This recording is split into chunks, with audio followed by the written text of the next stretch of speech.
Recovered from an unmarked SD card found near the ruins of Black Ridge Military Facility, Oregon.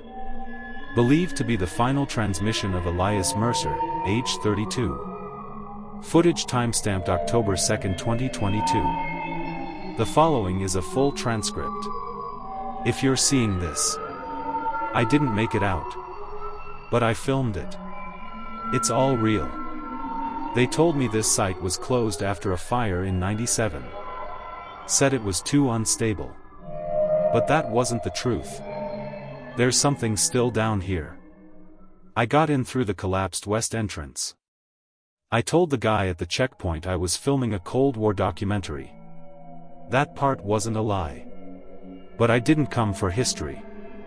I came for the stories. 10 disappearances. No bodies. No police follow-up. Locals call it the hollow zone. I wanted proof. At first, it was just empty corridors. Rotting walls. Rusted doors. Then, at exactly 2:06 a.m., my compass started spinning. I lost signal. My flashlight flickered. And the air changed. It got still. Heavy. No wind. No sound. Just silence so thick it made my ears ring. And then I heard breathing. But not mine. Not human. It was slow. Hollow. Like it came from a body that didn't remember how to be alive. That's when I saw it. At the end of the hall. A figure.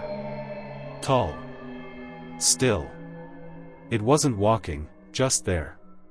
And its mouth was already open. But the eyes. There were no eyes. Just black holes where a face should be. And my camera turned itself on. No buttons. No warning. Just a red light, blinking. The thing took one step forward. Recovered from an unmarked SD card found near the ruins of Black Ridge Military Facility, Oregon. Believed to be the final transmission of Elias Mercer, age 32. Footage timestamped October 2, 2022. The following is a full transcript. If you're seeing this, I didn't make it out, but I filmed it. It's all real. They told me this site was closed after a fire in '97. Said it was too unstable. But that wasn't the truth. There's something still down here. I got in through the collapsed west entrance. I told the guy at the checkpoint I was filming a Cold War documentary. That part wasn't a lie. But I didn't come for history. I came for the stories. 10 disappearances. No bodies. No police follow-up. Locals call it the hollow zone. I wanted proof. At first, it was just empty corridors. Rotting walls. Rusted doors. Then, at exactly 2:06 a.m., my compass started spinning. I lost signal. My flashlight flickered. And the air changed. It got still. Heavy.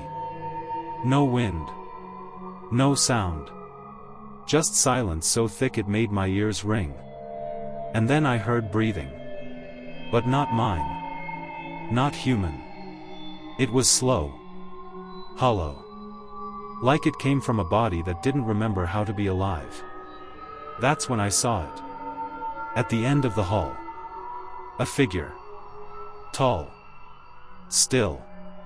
It wasn't walking, just there. And its mouth was already open. But the eyes. There were no eyes. Just black holes where a face should be. And my camera turned itself on. No buttons. No warning. Just a red light, blinking. The thing took one step forward. I ran down the hallway, past the doorways that hadn't been there seconds ago. Every step echoed wrong, like I was moving through something hollow, not solid. The layout made no sense. I kept turning corners, but ended up in the same place. Again and again. My breath grew sharp. My chest tight. It wasn't fear anymore, it was pressure. Like the walls were closing in. And then I heard footsteps. Not mine. They were behind me. Light at first. Then dragging. Slow. Uncoordinated. Like something walking, but not used to legs. I stopped. Listened. The footsteps stopped too. I turned, no one. But the shadows moved. Not with me. On their own. Bending slightly toward me as if they were watching. Then the camera beeped. Still on the ground, lens cracked. Still recording. I picked it up. On the screen, a room I didn't recognize. A white-tiled chamber, flickering lights. A metal bed in the center. Restraints dangling off the sides. And someone, something. Standing in the corner. Tall. Still. I looked around. No such room existed in this building. Not on any level I'd seen. Then the timestamp appeared. October 9, 1962, 2:41 a.m. The image glitched. Just for a moment. Then the thing in the corner turned. Slowly. It had my face. Same hair. Same jacket. Same terrified expression. But the mouth was too wide. The eyes, gone. Then it stepped toward the camera. "Do not record in the dark," it said. In my voice. And suddenly, all the doorways around me slammed shut. At once. I wasn't alone anymore. I ran down the hallway, past the doorways that hadn't been there seconds ago. Every step echoed wrong, like I was moving through something hollow, not solid. The layout made no sense. I kept turning corners, but ended up in the same place. Again and again. My breath grew sharp. My chest tight. It wasn't fear anymore, it was pressure. Like the walls were closing in. And then I heard footsteps. Not mine. They were behind me. Light at first. Then dragging. Slow. Uncoordinated. Like something walking, but not used to legs. I stopped. Listened. The footsteps stopped too. I turned, no one. But the shadows moved. Not with me. On their own. Bending slightly toward me as if they were watching. Then the camera beeped. Still on the ground, lens cracked. Still recording. I picked it up. On the screen, a room I didn't recognize. A white-tiled chamber, flickering lights. A metal bed in the center. Restraints dangling off the sides. And someone, something, standing in the corner. Tall. Still. I looked around. No such room existed in this building. Not on any level I'd seen. Then the timestamp appeared. October 9, 1962, 2:41 a.m. The image glitched. Just for a moment. Then the thing in the corner turned. Slowly. It had my face. Same hair. Same jacket. Same terrified expression. But the mouth was too wide. The eyes, gone. Then it stepped toward the camera. "Do not record in the dark," it said. In my voice. And suddenly, all the doorways around me slammed shut. At once. I wasn't alone anymore. The hand around my ankle wasn't human. It didn't grip. It clung, like wet roots. Thin, cold fingers wrapped around the bone, pulling gently, rhythmically. Almost curious. I kicked hard. The grip loosened. I scrambled backward on the floor, camera clutched in my hand.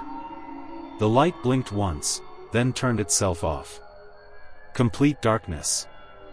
I held my breath. And in that silence, I heard it whisper. "I used to be like you." The voice came from inside my head. Not through my ears, no vibration, no air, just thought. Injected.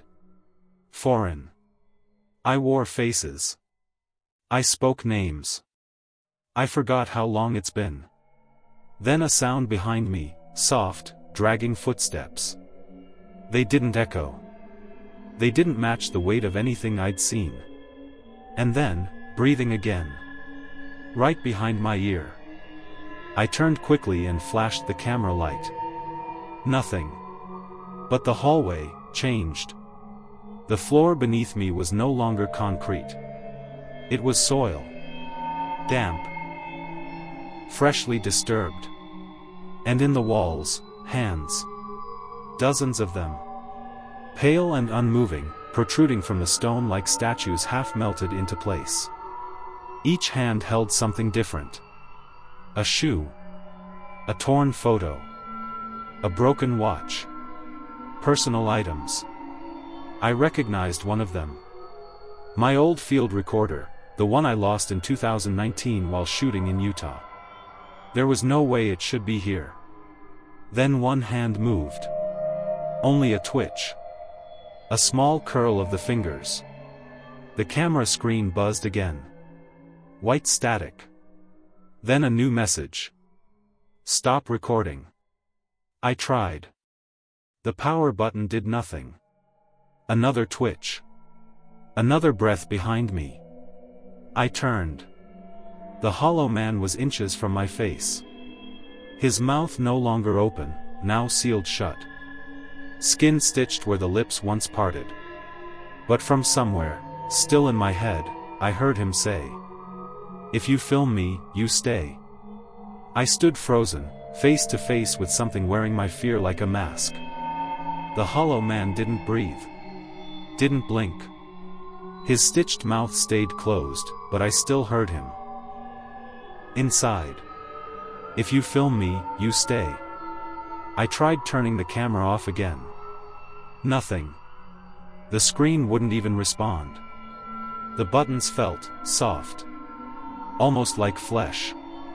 Then the screen began displaying footage I hadn't taken. A hospital hallway. A red exit sign flickering. A woman crying behind a locked door. All of it from my camera's perspective. But I had never filmed it. The timestamp on the video, October 9th, 1962. Again. It wasn't a glitch. It wasn't a loop. The camera was showing me something it remembered. And then, I felt a pull, like something tugged from the base of my spine. My vision doubled. I stumbled forward and looked down. My shadow wasn't mine. It moved a second too slow. It lagged behind my real movements. Then it turned its head, but I didn't. And smiled. "Don't trust the frame," the voice said. My heart was pounding. My legs weak. I reached the corner of the hallway, desperate to escape the figure behind me. But every direction looked the same. Identical. Like the place was being rebuilt around me every second. Like it was learning me. Suddenly, the hallway flashed with a deep red light. A siren began, faint, distant, like it was underwater. The camera buzzed again. A final message blinked across the screen. Filming enabled. Subject linked. My hand locked in place. I couldn't let go. My fingers wouldn't open. I wasn't holding the camera anymore. It was holding me. My hand wouldn't release the camera. I pulled. I twisted. Nothing. It was like the bones in my fingers had fused around it. Then I heard a voice.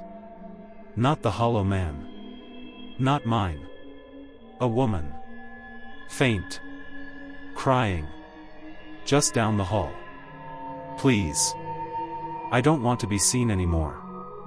The sound was wrong, not directional. It came from everywhere at once. From the walls. From inside the lens. And then came the images again. The screen on the camera blinked, showing me more recordings I never made. A man in a blood-soaked lab coat, curled in a corner. A pair of military boots lying beside a splattered ID tag. A small room, lined with dozens of old cameras. All of them still recording. All pointed inward. Every one of those cameras showed a figure. Some were blurred. Others sharp. But in each feed, the person holding the camera had no face. I started to sweat. My breath came ragged. And then something moved in the hallway ahead. A person.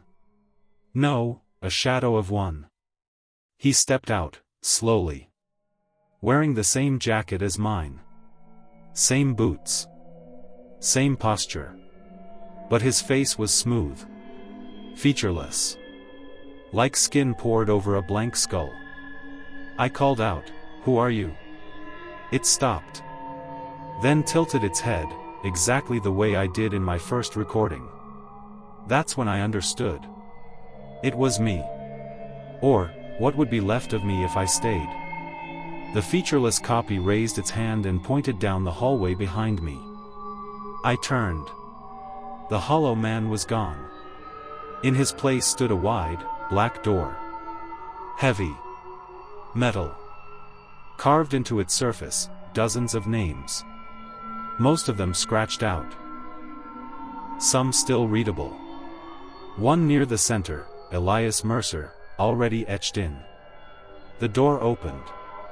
Inside was only static. Pure white light. Buzzing.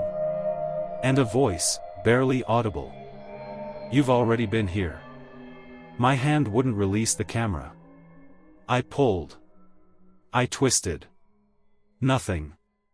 It was like the bones in my fingers had fused around it. Then I heard a voice. Not the hollow man. Not mine. A woman. Faint. Crying. Just down the hall. "Please. I don't want to be seen anymore." The sound was wrong, not directional. It came from everywhere at once. From the walls. From inside the lens. And then came the images again. The screen on the camera blinked, showing me more recordings I never made. A man in a blood-soaked lab coat, curled in a corner. A pair of military boots lying beside a splattered ID tag. A small room, lined with dozens of old cameras. All of them still recording. All pointed inward. Every one of those cameras showed a figure. Some were blurred. Others sharp. But in each feed, the person holding the camera had no face. I started to sweat. My breath came ragged. And then something moved in the hallway ahead. A person. No, a shadow of one. He stepped out, slowly. Wearing the same jacket as mine. Same boots. Same posture. But his face was smooth. Featureless. Like skin poured over a blank skull. I called out, "Who are you?" It stopped. Then tilted its head, exactly the way I did in my first recording. That's when I understood. It was me. Or, what would be left of me if I stayed? The featureless copy raised its hand and pointed down the hallway behind me. I turned. The hollow man was gone. In his place stood a wide, black door. Heavy. Metal. Carved into its surface, dozens of names. Most of them scratched out. Some still readable. One near the center, Elias Mercer, already etched in. The door opened. Inside was only static. Pure white light. Buzzing. And a voice, barely audible. "You've already been here." The buzzing behind the door wasn't sound. It was memory. Every time I tried to focus, I felt pieces of myself slipping, birthdays, voices, places I'd been. It was like the light inside the door was pulling it all out of me, gently. Like unraveling thread. I should have run. But my legs moved on their own. One step across the threshold. Then another. And suddenly, the world bent. The hallway behind me vanished. The door, gone. There was no floor. No ceiling. Just white static, vibrating softly, like snowfall made of electricity. I looked at my hands. They weren't mine anymore. Too long. Too thin. Skin pale, almost gray. Fingers twitching slightly, like they weren't used to existing. Then, ahead of me, screens. Dozens. Maybe hundreds. Floating in the air. Each one showed a different person. All of them holding cameras. All of them looking terrified. I recognized a few faces from missing persons reports I'd seen online. Logan Price, vanished 2013. Angela H., last seen 2016 in Colorado. Sergeant Reyes, presumed Kia, 2009. They were all here. Or what was left of them. One screen blinked, showing me, standing exactly where I was now. Then it flickered again, and I was gone. Replaced by a blank figure. The transformation had already started. Suddenly, the voice returned. The one that wasn't mine. You're being recorded now. The static around me changed, became suffocating, like breathing through a speaker. My thoughts weren't mine anymore. They came in fragments. Sentences I didn't start. Names I didn't know. And behind it all, one word repeating. Linked. Linked. Linked. There's no up or down anymore. No wait. Only this, presence, pressing from every side. Not physical. Cognitive. It thinks. It sees. It remembers through me. I don't know how long I've been here. Time loops. Breaks. Freezes. The word linked still echoes, but now, it's my voice. Then, something changed. The static parted, like curtains pulled back, and I saw the space behind it. Not a room. Not even a place. A void, filled with suspended figures. Motionless. Thousands of them. All connected by thin black threads running into the dark. Their mouths were open, eyes missing. Each one held a recording device, cameras, phones, recorders, still active. Still blinking. They weren't dead. Just paused. Like files, waiting. That's when I saw mine. My body. Hanging midair, limbs limp, camera fused into my chest like a parasite. The red light still blinking. Wreck. Wreck. Wreck. I screamed. But the scream came out delayed. Then looped. Then reversed. The signal doesn't just transmit outward, it absorbs. It collects thought, memory, fear. It records pain. A voice whispered. This is how it lives. Suddenly, I felt a pull downward. Sharp. Like being reeled in. The static thickened again. My thoughts scattered. Language fell apart. And then, in the dark below, two empty holes opened. Eyes. Watching me. Recognizing me. Accepting me. I try to remember my name. Not for anyone else. For myself. Elias Mercer. I say it out loud, but no sound leaves my mouth. It echoes in my head, and then fades. Like chalk wiped from a board. The eyes in the void draw closer. Not with speed, with inevitability. Their darkness isn't absence, it's pressure. It pushes against every thought, every shape I've ever been. The voice returns. The same one that's followed me through the halls, the static, the light. You don't need a name anymore. You don't need you. I try to scream again. Nothing. Even my fear feels recorded now, looping back on itself. Predictable. Observed. The thread connects. I feel it inside my spine. It pulses once, and a stream of images floods my mind. But they're not mine. A woman running down a stairwell, camera in hand. A soldier trapped behind a steel vault door, whispering prayers to a dead radio. A boy, age 12, staring into a static-filled screen while something stands behind him. Hundreds of lives. All of them linked. All of them taken. And then, silence. Not the kind you hear. The kind you become. Everything around me slows. My hands blur. My thoughts thin. And I realize I'm not recording anymore. I am the recording. A memory with no speaker. An echo without a source. Still. Frozen. Trapped. Waiting for the next lens. The next human curiosity. To press rec. Archive date, April 3, 2024.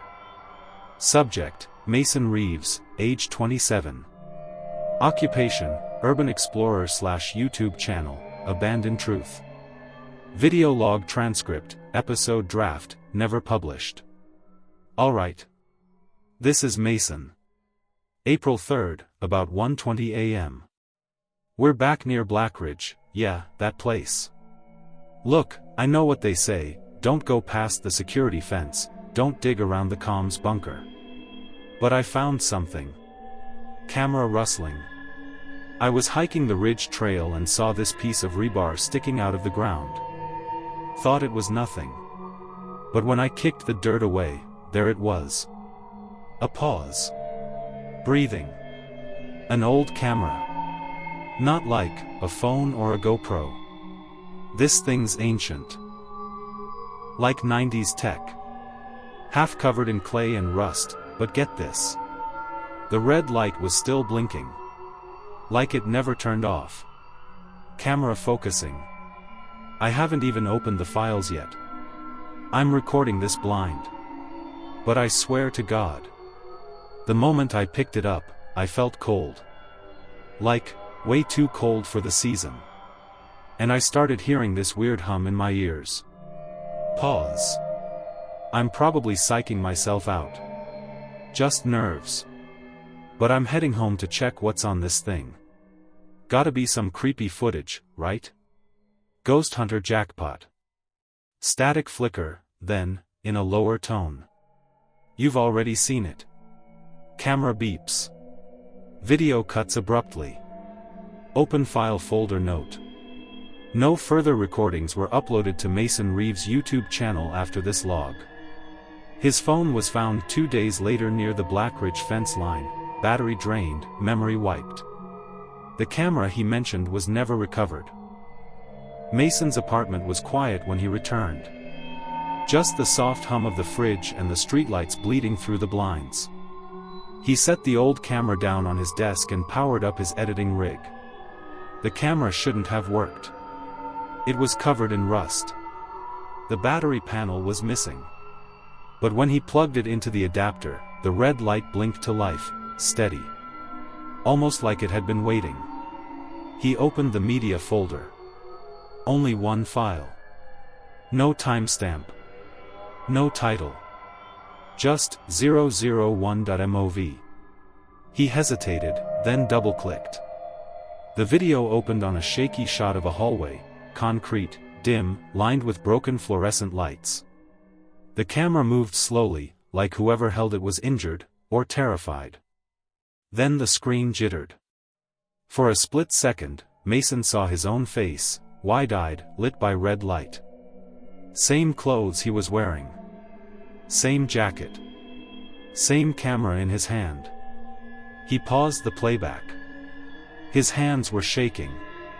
What the hell? He scrubbed back, frame by frame. There he was again.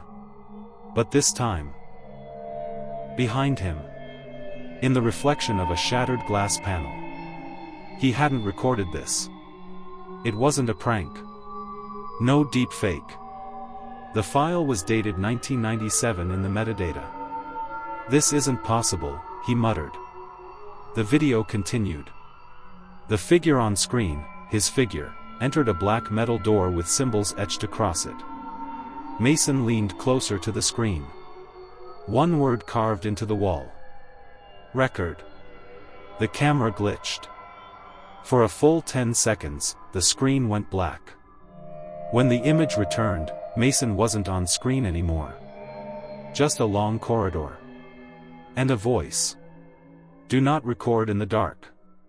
Mason yanked out the cable. The camera's light kept blinking. Then, his phone lit up. Unknown airdrop request, 1 file. 002.mov. Accept? Mason stared at the airdrop prompt. Accept file, 002.mov. He hadn't connected to Wi-Fi. His Bluetooth was off. The only other device nearby was the old camera, still blinking red. He hit decline. The message popped up again. This time, with a preview thumbnail. It showed his bedroom, dimly lit, and someone sitting at his desk. Same posture. Same hoodie. Same him. This is a joke, he whispered. He hit accept. The video opened automatically. At first, silence. Then soft static. The camera was angled slightly, like it had been placed down on a desk, pointed toward Mason's bed. He leaned in. The room in the footage was identical. Down to the half-full mug on the dresser. In the video, Mason entered the frame, live. Right now. He sat down at his desk, just like he was doing now. Same motions. Same blink pattern. No, he said out loud. No, no, no. He stood up. On the video, he stood up, too. The sync was perfect. Down to the breath. Then, on screen, his recorded self turned toward the door. Slowly. Like someone had knocked. Mason's real door creaked. His heart seized. He stared at it. Nobody there. But the Mason in the footage walked forward. Reached for the handle. So did his own hand. He tried to stop, couldn't.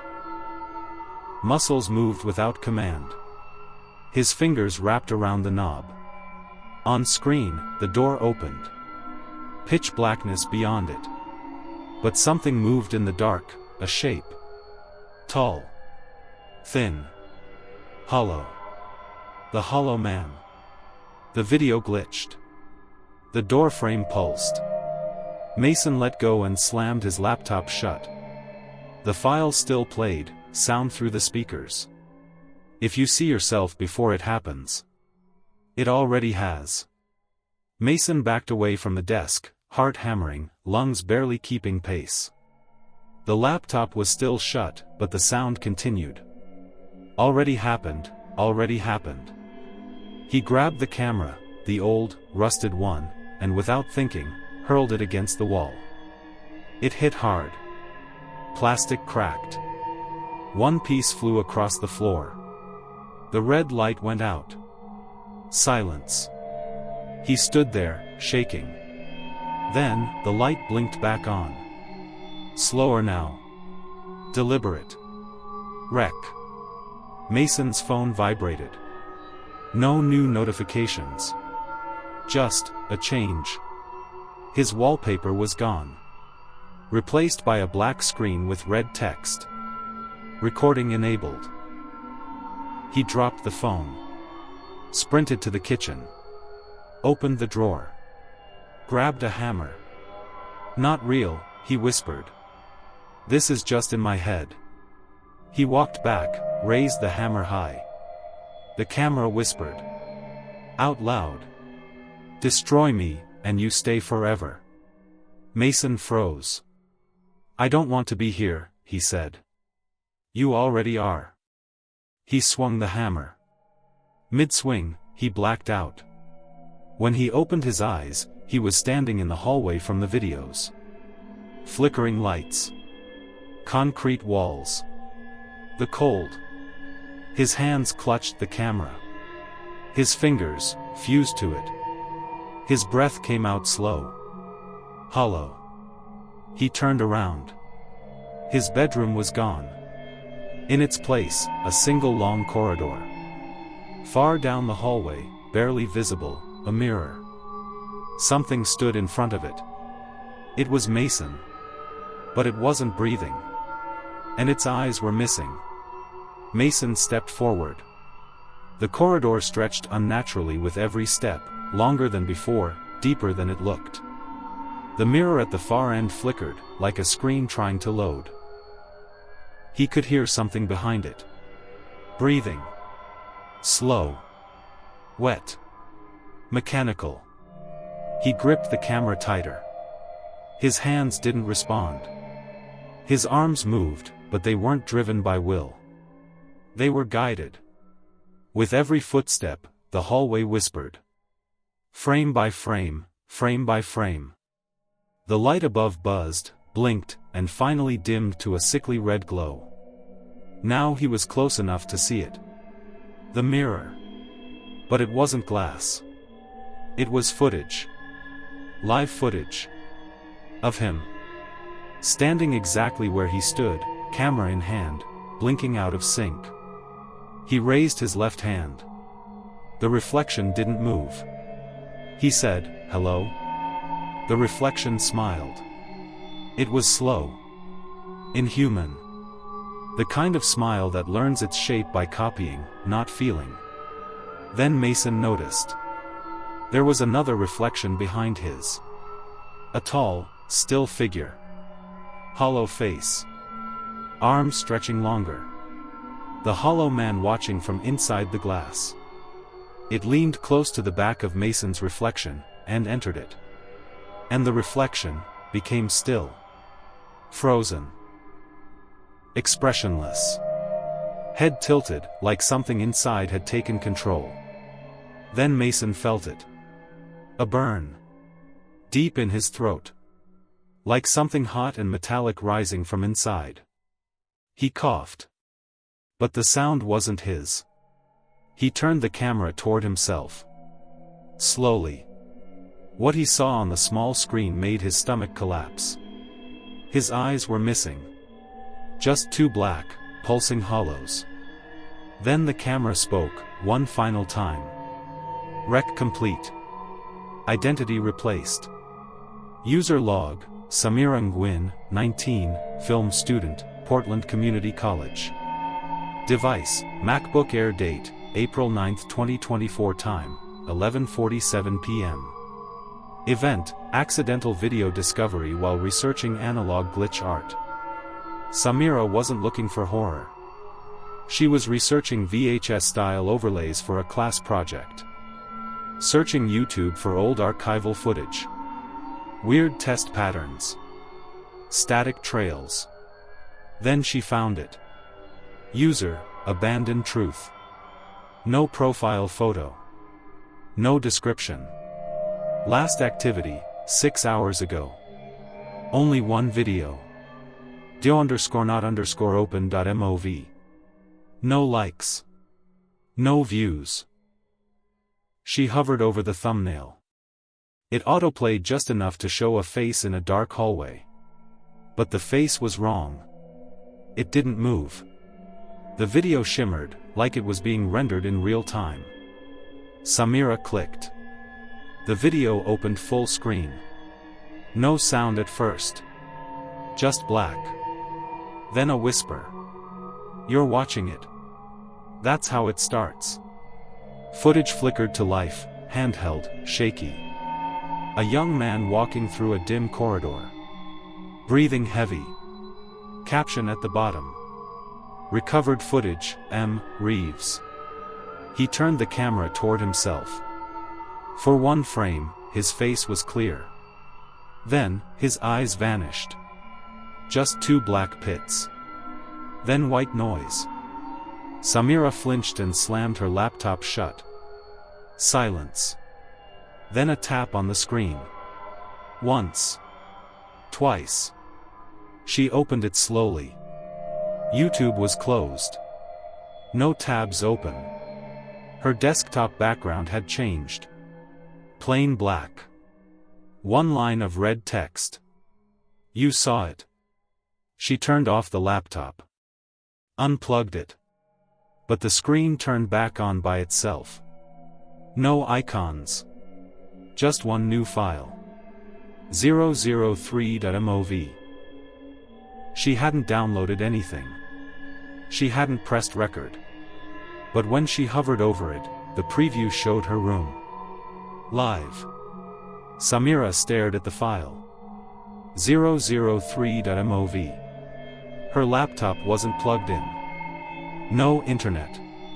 But the file was there, 1.9 gigabytes in size. Modified, tomorrow, 2:06 a.m. That's not possible, she whispered. She hovered over it again. The preview thumbnail showed her own face, lit only by the glow of her screen, same hoodie, same bun, same scar above her eyebrow. She hadn't recorded anything. She double-clicked. The file opened in full screen. A perfect replica of her room. Same lighting. Same laptop position. Same cup on the desk. In the video, she sat down at her chair. Then stood. Then turned around. Samira, watching herself. But she hadn't done those things yet. She glanced around her real room. She was still seated. Not moving. But in the video, she walked toward the window. Samira turned her head, her window was closed. In the video, she opened it. A faint hum came through the speakers. Low. Mechanical. Familiar. I haven't done that, she whispered. Then, in the video, she turned to the camera. Looked directly at the viewer, at herself. Her eyes were blank. Her lips moved without sound. Samira leaned closer to the screen. And then the figure appeared. Behind her double. Out of focus. Standing just beyond the window. Tall. Hollow. The screen glitched. Her laptop let out a high-pitched tone. Not from the speakers, from inside the machine. And then the on-screen version of Samira whispered. You clicked play. That was your choice. The real Samira stepped away from her desk. In the video, she did the same. 1 second before. Samira backed away from the screen. But on the video, her reflection moved first. She was no longer watching the recording. The recording was watching her. The image glitched again. Brief white flashes cut through the footage like tearing film. The time code at the bottom began reversing. 2 hours 6 minutes and 14 seconds 2:06. 13:02:06:12. And still, her double moved ahead of her. Whatever she did, the version on screen had already done it. She whispered, "What is this?" On the screen, her double replied, lips syncing perfectly. "It's the delay that lets it see." Samira turned to her bedroom door, trying to ground herself, to feel something real. The door was gone. Not closed, gone. A smooth, flat wall where it had always been. She spun around. The layout had changed. Slightly, then rapidly. The corners bent. The ceiling stretched. Like the room was being edited live, and she was just a rendered element inside. Her laptop beeped once. The screen showed a new interface. Recording, live. Feed, locked. Subject, linked. Then the camera light came on. Samira never had an external camera. It rose from her desk, slowly, not held, not mounted. Floating. Watching. She screamed and ran to pull the plug. No cables. No ports. Just smooth plastic where the connectors had been. Her hands trembled. She looked around, breathing fast. The room on the screen was now darker than hers, but still 1 second ahead. Then came the final message. Bright red. Centered. Frame matched. Session live. Identity synced. And in the recording, her reflection smiled. Just a little. But her real face hadn't moved. Samira stood completely still. Her chest rose and fell, uneven. But on the screen, her reflection moved again, first. She blinked. Then saw her reflection blink, half a second before her real eyes did. No, she whispered. No, no, no. The walls of her room had become unfamiliar. Bookshelves she didn't own. Paintings she'd never seen. Objects from other people's memories. The laptop screen pulsed. A low hum, mechanical, layered, almost wet, filled the room. The walls flickered. And then the center of the screen began to melt. Not figuratively. The glass bulged outward. Liquid black light oozed from the center, cold, but bright. It stretched down to the desk, then hovered, forming a vertical slit. A mirror. Not a screen anymore. A standing mirror, shimmering and unstable. Samira stepped backward. Her knees weak. Her reflection stood firm. Not mirroring. Waiting. Then the reflection raised its hand. Samira didn't move. But she felt her own arm rising. Against her will. She bit her lip. Tried to scream. The mirror pulsed. A frame appeared behind her double, wide, dark, hollow. Something moved in it. Tall. Still. Watching. The hollow man. Samira turned away, but her body lagged. The room now shifted every time she blinked. The bed was gone. The window bricked over. Only the mirror remained. Her reflection stepped forward. She didn't. The real Samira fell to her knees, shaking. But the image of her, in the mirror, stood tall. Silent. A voice hummed in her ears. The recording decides which version stays. Then the mirror opened. The mirror rippled like water under pressure. Samira's reflection stood tall, still, calm. While she trembled on the floor, lungs burning, fingers digging into the warped floorboards for something real. The room behind the reflection no longer matched hers. It was darker. Cracked walls. Mold along the ceiling. And beyond the mirror, in that twisted version of her room, stood the hollow man motionless. Head tilted. Watching. Waiting. Her reflection extended a hand, palm up. A question without words. Which one of us goes back? Samira's breathing slowed. She stared at her mirror self, this version of her that moved too soon, smiled too slowly, and no longer blinked. The recording on the laptop screen showed both versions now. Side by side. Synchronized, then slightly off. She whispered, "What happens to the one left behind?" The mirror pulsed. Then the reflection moved her lips. No sound. But the screen provided subtitles. They record. Forever. Samira's body felt numb. She tried to stand, knees wobbling. Her reflection stepped forward. The mirror's surface pushed outward, like jelly flexing from pressure. A hand emerged. Then an arm. The reflection was crossing over. Samira stumbled back. "No. You're not me." "You clicked play," the voice said. "You made the choice." The reflection's hand hovered just inches from her chest. Samira screamed and lunged, not away, but into the mirror. The world shattered. Not with sound, but sensation, like biting into electricity. 1,000 screens flashed in her mind, faces, halls, corridors, dates. Some hers. Most, not. Then blackness. Stillness. Until one frame settled. Samira, sitting in her room. Laptop open. Face calm. Camera blinking. There is no voiceover. There is no breathing. There is only video. It begins in silence. A girl sits at a desk. Her name is Samira Nguyen. But that name is not spoken. She's staring at a laptop screen. Motionless.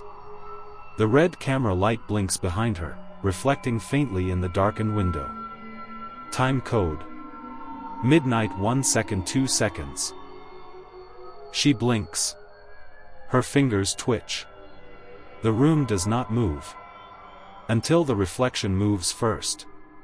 The window behind her ripples. For a single frame, something leans forward from the dark beyond the glass. No face. No features. Just a vertical smear of motion, human-shaped. Then gone. Samira doesn't react. She types something. Her hands move with precision. Like she's copying, not creating. Then she turns toward the camera. Directly into the lens. There's no emotion. No recognition. Her mouth begins to open. Static flickers across the screen. Her mouth stays open far too long, wider than it should. But there's no sound. Only the time code continuing. 00:00:44. 00:00:45. Her lips begin to move. Still no voice. But if you watch closely enough, and read her mouth carefully, it looks like 2 words. It's recording. Then the camera zooms in, slowly. Unnaturally smooth. Her eyes don't blink anymore. The screen dims slightly. Then a file appears on the desktop behind her. Viewer_log_1.mov. It begins to download automatically. You didn't click anything. But the file is there. And the red light is blinking again. The file opens by itself. No player needed. No interface. Just black. Then, your screen turns red for 1 full second. White text fades in. Subject trace, file 003 confirmed viewed. Assigning viewer ID. A cursor blinks in the center of the screen. It pauses. Then types one line. You try to close the window. You can't. The video begins. It's not Samira anymore. It's you. Your screen. Your camera. Your posture. Same light. Same timestamp. In the footage, you lean forward. You tilt your head, slightly. You raise your hand, but you haven't done that yet. Still, the figure on screen does. And then, for a single frame, your own face, the one you think you know, glitches. The mouth opens too wide.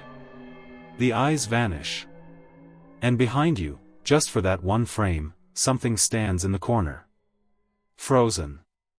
Not watching you, watching the recording. Then the feed flickers. A system menu appears. Live monitor, link established. Recording, standby. Motion sync, true. User response, delayed. You see yourself blinking, then realizing. The video ends. Black screen again. And one message remains. We needed someone to watch. Now we have you. Your webcam light blinks once. Then again. Then. On. No intro. No timestamp. Just static. Then one frame loads. A room. Empty. Not Samira's. Not Mason's. Just, yours. You recognize the details. The walls. The screen glare. It's your desk. Your chair. You're breathing. But you're not in the frame. At least, not yet. Then the red light blinks on. The frame begins to record. Slowly, movement starts in the corner of the screen. A flicker. A ripple. Something trying to form. You lean in, instinctively. Your reflection leans back. You didn't move. Then the screen goes black. But your monitor, still on. Your webcam light, still red. A final message appears. You were never the audience. You were the format. Silence. Then. A folder appears on your desktop. No name. Just a symbol, black medium square. You click it. Inside, one file. new_session_0001.mov. Created. Today. Size. 0 bytes. Status. Recording.